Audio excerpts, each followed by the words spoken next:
మనసులోని మాట మనసు మాట. చివరి మెసేజ్. ఒక అబ్బాయి అమ్మాయి ఒకరినొకరు చాలా ప్రేమించుకున్నారు. రోజూ మాట్లాడుకునేవారు. చిన్న చిన్న విషయాలు కూడా పంచుకునేవారు. ఒకరోజు చిన్న అబద్ధం వల్ల ఇద్దరికీ గొడవ అయింది. కోపంలో అమ్మాయి అంది, ఇక నువ్వు నాతో మాట్లాడొద్దు అని మెసేజ్ పెట్టింది. అబ్బాయి కూడా బాధలో మౌనంగా ఉండిపోయాడు. రోజులు గడిచాయి.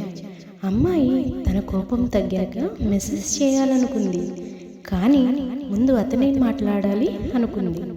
అబ్బాయి కూడా అదే అనుకున్నాడు. ఇలా ఇద్దరు ఒకరి మెసేజ్ కోసం ఒకరు ఎదురు చూశారు. ఒకరోజు అమ్మాయి ధైర్యం చేసి మెసేజ్ పంపింది. కానీ అది సెండ్ కాలేదు. ఆందోళనతో అతని ఫ్రెండ్కి ఫోన్ చేసింది.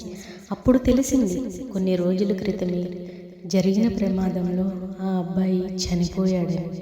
అమ్మాయి చేతిలో ఫోన్ జారిపోయింది. తన కన్నీళ్లు ఆగలేవు.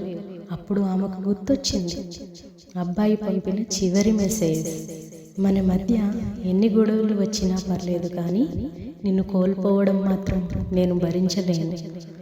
ఆ రోజు ఆమెకు అర్థమైంది ఏంటంటే, ప్రేమలో గెలవడం కంటే మనిషిని కోల్పోకుండా చూసుకోవడం ముఖ్యమని. Like, share, subscribe.